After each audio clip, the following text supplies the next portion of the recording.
Hoy ya conversaremos sobre un tema fundamental en estos momentos de contingencia y de la pandemia. Vamos a hablar sobre lo que nos produce la incertidumbre y cómo es posible que nosotros podamos superar esa situación de qué es lo que nos está sucediendo. Esta situación que conocemos, ¿verdad?, de la incertidumbre se debe principalmente a que no tenemos el control. Cuando no tenemos el control de nuestra vida, de nuestras situaciones, nos entra una enorme desconfianza de nosotros mismos, puesto que no sabemos qué sigue, a dónde nos lleva la vida. Y eso empieza a producirnos ansiedad. Si esa ansiedad se prolonga durante semanas, durante meses, muy probablemente empecemos a tener una depresión. Y para eso vamos a hacer uso de las neurociencias para tratar de luchar contra esta contingencia, contra esta incertidumbre. En otras de nuestras conversaciones hablábamos sobre la condición del placebo, que es uno de esos aspectos muy interesantes en donde el doctor Dispenza hizo un libro donde decía que uno mismo es el placebo y que tú puedes superar tus cosas. Volvamos a repetir qué es el placebo. Es una sustancia inerte que generalmente se utiliza como control en los ensayos clínicos y es capaz de provocar efectos positivos si el sujeto está esperando que le vaya bien. En este caso concreto, ustedes pueden ver en esta imagen cómo al sujeto se le está dando una sustancia inerte, azúcar o agua o sal, ¿verdad? Y a otro sujeto sí se le da el medicamento que tiene ya una acción esperada sobre ese organismo. Este tipo de condición es muy útil en el dolor. A mucha gente que está recibiendo analgésicos muy fuertes, entonces les damos de pronto placebo, una inyección con agua destilada, por ejemplo, y se le quita el dolor. Es muy útil en los hospitales generalmente para evitar este tipo de exceso en los medicamentos. Pero no nada más en el dolor, sino en muchas otras cosas también tiene efecto. Por ejemplo, en el uso para mejorar la quimioterapia o algunos tratamientos en general. En estas condiciones es muy importante que entendamos que el placebo lo que hace es que el sujeto está esperando algo de la realidad. Él está interpretando que esta sustancia que él no sabe que es inerte, que es azúcar o que es agua, le va a provocar un cambio químico en su cerebro que le va a hacerse sentir bien. En esa situación yo siempre trato de poner un ejemplo que a mí me parece que es ilustrativo y que de alguna manera fue real. Y es que dos gemelos están de paseo en el campo y de pronto se encuentran por ahí con excremento de una vaca. Y entonces uno de ellos dice, ¡ay, qué asco! ¿Verdad? Siente repulsión por esa visión, ¿no? Y en cambio el otro lo ve como una oportunidad y dice, ¡ay, mira, hay caballos, podemos ir a montar! Usted puede ver que aquí la vida misma de esos dos sujetos está siendo interpretada de dos maneras diferentes. ¿Por qué? Porque tenemos la competencia cerebral para ver el mundo de una manera distinta cada quien. ¿Cómo es el mundo que vivimos hoy día? Yo creo que esto es un tema interesantísimo, ¿no? Porque la Organización Mundial de la Salud ya hace tiempo nos está advirtiendo que el mundo está llenándose de ansiedad y de depresión. Concretamente, en 2019, esos niveles de sufrimiento humano crecieron mucho en el mundo. Imagine usted cómo es que estaremos ahora en estas condiciones de enfermedad tan universal, de desempleo y de condiciones tan adversas. Entonces, la tarea de nosotros esta noche es, ¿cómo vamos a ver el mundo? ¿Usted cree que nuestra vida es buena? ¿Usted cree que es mala? ¿Es un desastre la realidad que vivimos hoy día? Usted ve que existen graves problemas ambientales, que se está destruyendo el océano, que tenemos grandes problemas de contaminación, graves problemas de desempleo, etc. ¿O será una maravilla la vida? ¿Podremos verla bonita a la luz de los avances tecnológicos? Usted sabe que se están haciendo planes para que vayamos a Marte. Usted sabe que a través de la comunicación y de los avances es que puedo conversar hoy con usted. Sabemos que existen medicamentos nuevos. Los anticuerpos monoclonales han hecho maravillas para que la gente viva mejor y supere muchas enfermedades que antes no era posible ayudarles. Entonces, ¿qué es lo que vamos a hacer? Entonces, yo creo que en estas condiciones el ser humano tiene que aceptar la realidad. La realidad es que es paradójica. tenemos lo bueno y lo malo al mismo tiempo. Tenemos lo maravilloso y lo espantoso unido como gemelos, como siameses, en el mismo tiempo y prácticamente en el mismo lugar. Entonces usted y yo vivimos esa condición social de violencia, esa condición de inestabilidad, y entonces tenemos que hacer un esfuerzo gigantesco para superarla. Y entonces para ello yo le propongo que empecemos a pensar quién es usted y quién soy yo. ¿Cómo vamos a hacer para soportar estas altas y bajas de la vida? ¿Cómo podemos vivir con dignidad y serenidad una situación tan complicada? Alguna gente piensa que se puede ser feliz y se es próspero. Sin embargo, usted y yo conocemos gente que está en buenas condiciones de prosperidad y no es feliz. Para ello, vamos a tener que hacer uso de nuestra fuerza ante la adversidad. Eso se le llama resiliencia. ¿Qué significa eso? ¿Cómo me enfrento yo a la enfermedad, a las contingencias, a las dificultades familiares? ¿Cómo se enfrenta la gente a su muerte misma? ¿Cómo se enfrenta la gente a sus propias limitaciones? Y para ello yo le voy a invitar a que veamos qué podemos hacer. Hay gente que vive guerras, que vive emigraciones, que vive persecuciones, que vive en condiciones muy, muy, muy negativas. Esa vida tan azarosa de esa gente que padece de esas terribles condiciones no es la mía, no es mi vida y quizás posiblemente la suya no, pero mi vida es la mía, la que tengo que hacer, que crear mi propia existencia. Y esa es muy importante. Y entonces tengo que buscar la forma a través de las neurociencias de que mi mente cree un mundo agradable y bueno a pesar de esta situación. Comprende usted que no tenemos alternativa, tenemos esta realidad y tenemos que enfrentarla de una manera o de otra. Para eso yo le pido a usted que sigamos una ruta crítica. Vamos a evaluar quién es usted y quién soy yo. ¿Con qué cuentas tú? De hecho, Martin Heidegger, gran filósofo alemán, decía que somos seres arrojados a la vida.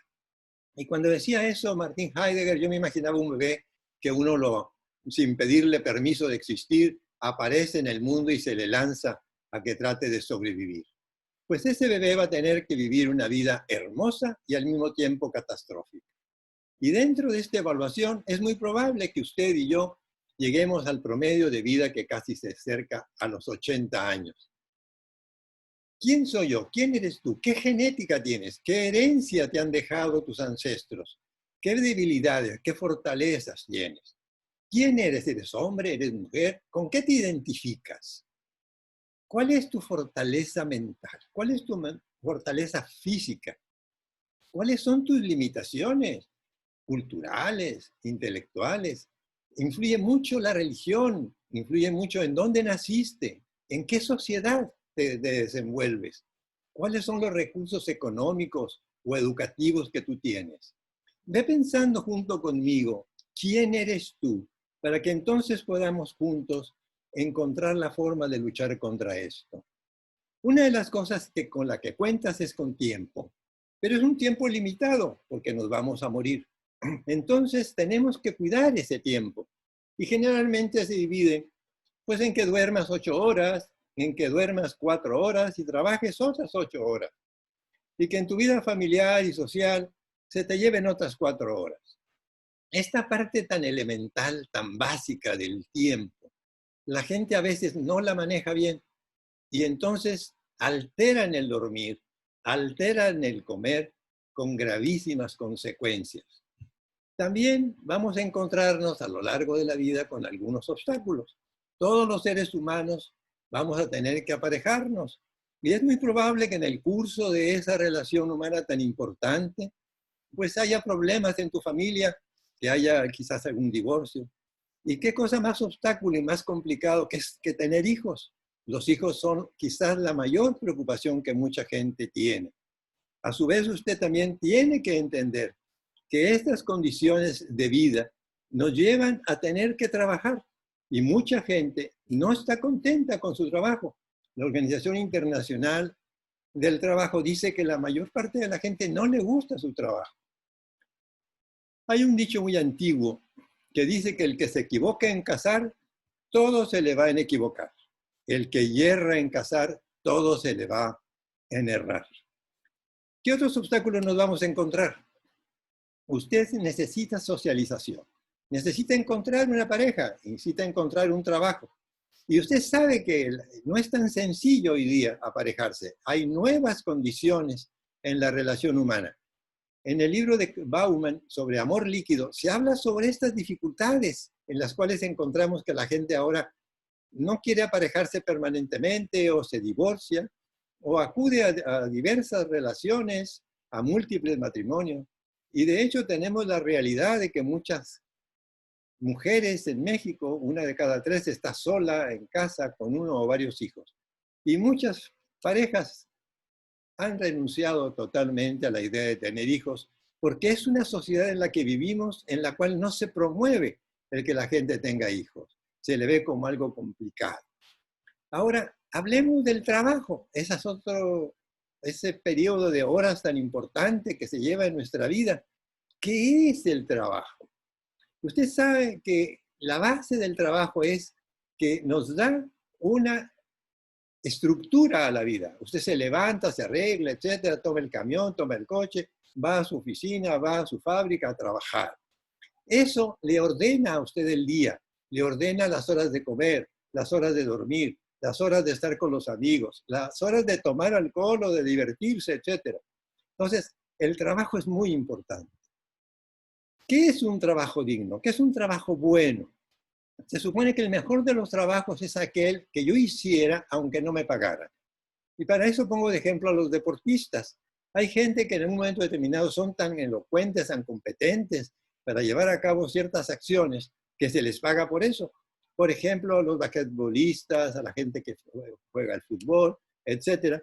Pues son seres que dentro de su placer de jugar, además les pagan por eso. Hay gente que nos gusta trabajar, por ejemplo, a los doctores, a los economistas, a los obreros. Yo tengo aquí un jardinero, amigo mío, que es extraordinario y le gusta mucho su trabajo de jardinería. Sin embargo, si trabajamos mucho y esta sociedad hace que muchos trabajos hermosos como la medicina se vuelvan caóticos y terriblemente estresantes. Por ejemplo, lo que pasa actualmente en los hospitales con los pacientes que tienen el virus.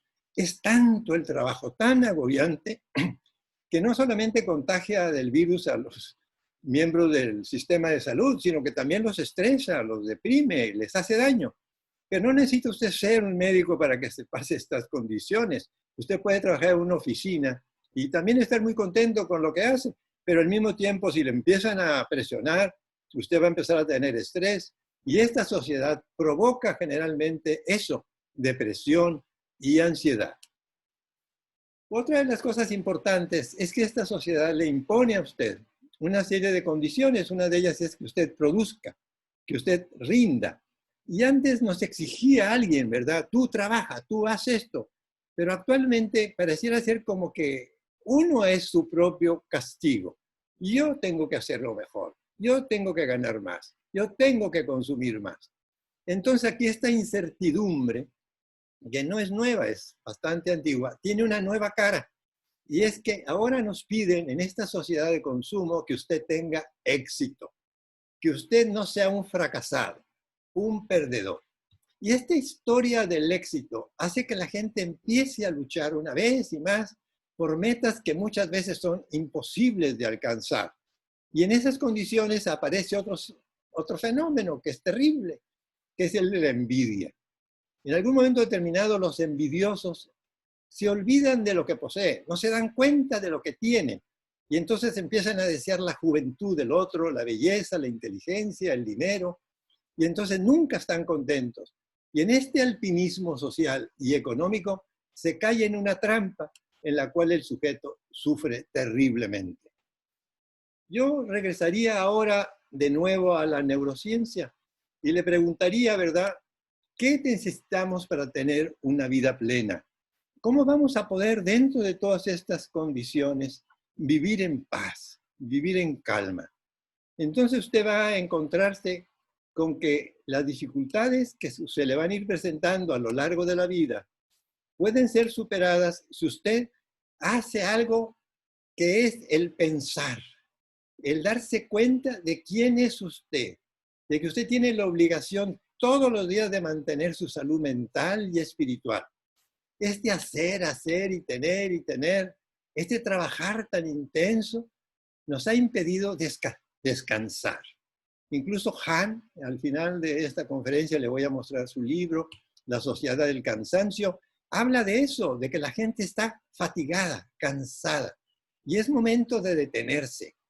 Yo aquí, aunque no soy una persona muy religiosa, me gusta esta imagen del Quo Vadis Domine. Se dice en la Biblia que iba un personaje cabalgando desbocadamente, y entonces Dios aparece con una cachetada, lo tumba del caballo y le dice, Quo vadis Domine, ¿a dónde vas, Señor? Yo creo que la vida nos está dando una cachetada a todos. A mí me la ha dado varias veces a lo largo de mi existencia. Y me dice, ¿a dónde vas, Fidel? Detente. Ponte a pensar un poco qué quieres contigo. Y entonces yo generalmente siempre he pensado que lo mejor que yo puedo hacer es ser libre. Yo quiero ser libre. Libre sin hacerle daño a nadie, sin hacer mortificar a los demás, pero sí quisiera sentir que puedo hacer lo que yo quiera. Para ser libre es muy importante algo que aprendí desde el principio en mi carrera, que es el asunto de las adicciones. Todos los seres humanos nos gusta el placer. Nos gusta comer, nos gusta el sexo, nos gusta el éxito, nos gusta el poder, nos gusta el juego, nos gusta el ejercicio. Y entonces, todas esas cosas que nos dan placer, el poder, la ambición, nos hace adictos a ellos. ¿Por qué? Porque, como decían los griegos, trata de vivir, de gozar de todos los placeres, pero con moderación. No es fácil ser moderado.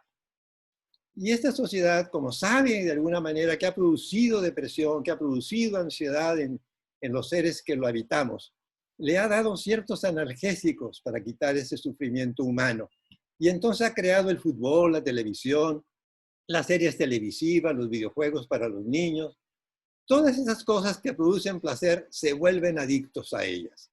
Entonces, quiero insistir lo que decían los griegos en el templo, que lo tenían escrito en la entrada del templo. Decían, todo con moderación. Este trabajo es de todos los días. Tener cuidado con nosotros mismos, con nuestra propia vida. Una de las cosas importantes es que para vivir en paz, generalmente uno debe tener control. Pero ¿cuánto control puedo tener de tantas cosas? ¿Puedo tener el control del dinero? ¿Puedo tener el control de mi paz espiritual? ¿De estar bien con mi familia? ¿Puedo tener el control de que no me enferme? ¿De que no se enferme alguien dentro de mi grupo? Entonces debo entender que el control es relativo, que voy a tener control por ciertos momentos y en otros momentos lo voy a perder. Por ejemplo, tener la certidumbre de que me voy a morir, pero no con miedo, sino verlo como un estímulo para vivir intensamente. Y como ya se me va a acabar la vida, pues tengo que disfrutar el momento. Y entonces tengo que ver de gozar la vida con cuidado y sabiamente.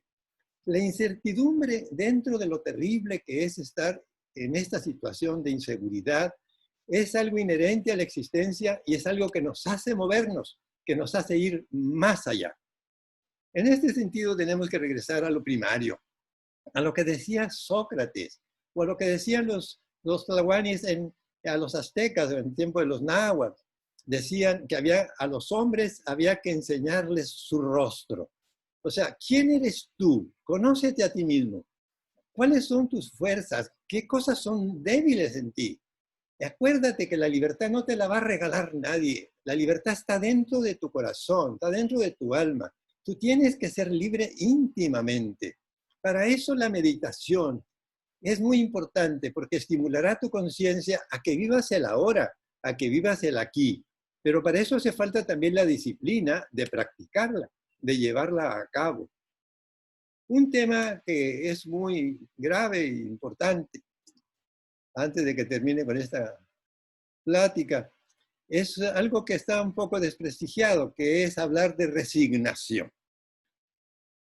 Y es importante porque cuando la gente se enfrenta a situaciones insuperables, pues no le queda más remedio que aceptarlas. Y entonces la gente tiene que resignarse. Si ustedes observan en esta diapositiva, aquí podrán ver esta situación de la bomba atómica en Hiroshima y en Nagasaki. En ese momento, después de ese periodo tan terrible, el emperador Hirohito tuvo que hacer un discurso donde se rendía ante su pueblo.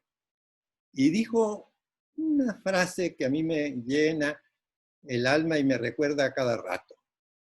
Aceptar lo inaceptable. Tenemos que aceptar con todo nuestro orgullo y todas las cosas a que nos dominen y vengan y nos ocupen el imperio japonés. Aceptar lo inaceptable. Tengo amigos que me dicen frecuentemente, es que ya no aguanto, estoy encerrado, quiero salirme, no puedo tomar un avión, quiero ir a ver a la gente y no puedo salirme. Y digo yo, espera tantito, tú no puedes salirte, acéptalo. Aunque se oiga mal, resígnate. Generalmente se usa la frase, no te resignes, lucha. Pero es que hay veces que uno tiene que aceptar que no se puede salir a la calle y que no puedes abrazar a tus hijos y que no puedes tomar un avión. En este sentido, y para terminar, yo quisiera hablar un poco sobre la tormenta y la calma, que es una anécdota muy común en la literatura.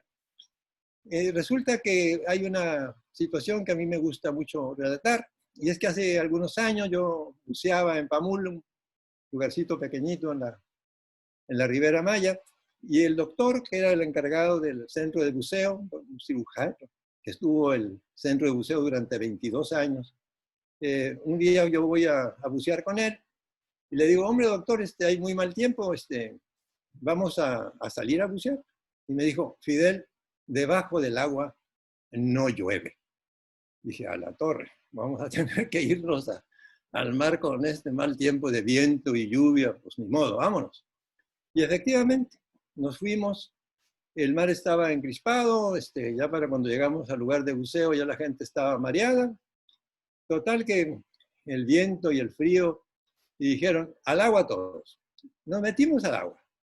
Después de 2, 3 metros abajo del agua, se acabó el oleaje, se acabó el viento, se acabó el frío, y vino ese silencio maravilloso, que es el oír tu respiración y el silencio, la respiración y el silencio.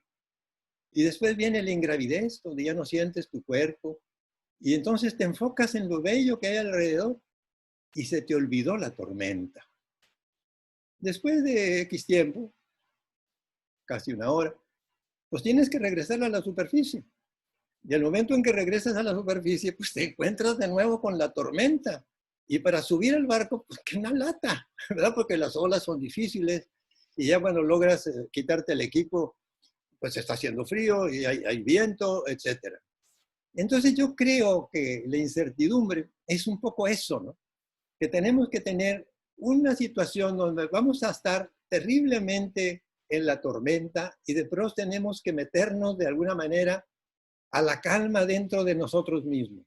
Tenemos que buscar dentro de nuestro ser esa paz a través de la meditación, a través de la contemplación, a través de la fuerza interior. Y allí en ese momentito, estar en control. Esto yo lo vi mucho en la prisión. Yo me acuerdo que había gente que dentro de que se sentían terriblemente mal en la prisión, lograban en algunos momentos a través de ciertos ejercicios estar en calma. Así, usted ahí en su casa sin poder salir por la situación esta, está en una prisión. Usted ya sabe lo que se siente estar en la cárcel, pero usted puede refugiarse en otra prisión interior suya, donde usted sea libre, donde usted tenga el control. Para terminar con esta conferencia, yo quisiera recomendarles a ustedes a estos casi les diría yo, amigos míos. A Bertrand Russell, premio Nobel, genio de la física y de las matemáticas, a Bauman y a Hahn. Son varios libros de los cuales yo he tomado estas reflexiones que ustedes acaban de escuchar, los pueden comprar o pueden ver sus relatos de estos temas en YouTube, son gratuitos. Y yo les recomiendo La Sociedad del Cansancio de Han, que es un filósofo coreano que vive en Alemania. La Sociedad del Cansancio es una experiencia importantísima de mostrar cómo esta sociedad hace que la gente se deprima y se angustie. El señor Bauman, magnífico filósofo que acaba de fallecer desgraciadamente, habla sobre el amor líquido, sobre las relaciones humanas, cómo han ido cambiando. Y por supuesto, Bertrand Russell, mi admirado maestro, diría yo, del cual he aprendido tantas cosas, con La Conquista de la Felicidad. Lea usted estos libros o véalos en YouTube, yo le aseguro que lo van a ayudar a pensar como ellos me ayudaron a mí. Me despido de usted dejándole mi correo electrónico por si necesita hacer algún comentario y le deseo que tenga paz interior ante la tormenta.